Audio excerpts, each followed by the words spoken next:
जिल्हा परिषद कर्मचाऱ्यांची सहकारी पतसंस्था क्रमांक 1 सोलापूर या संस्थेचे कार्यालयात आज सकाळी महापरिनिर्वाण दिनानिमित्त व्हाईस चेअरमन श्रीधर कलशेट्टी यांच्या हस्ते महामानव डॉक्टर बाबासाहेब आंबेडकर यांच्या प्रतिमेचे पूजन व अभिवादन करण्यात आले।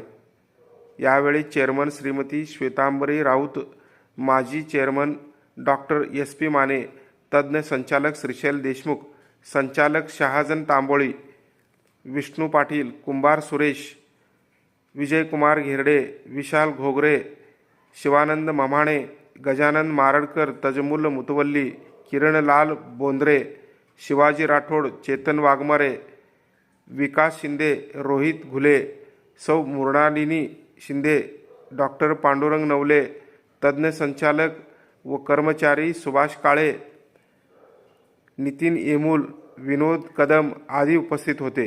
या कार्यक्रमाचे सूत्रसंचालन सचिव देशपांडे यांनी केले।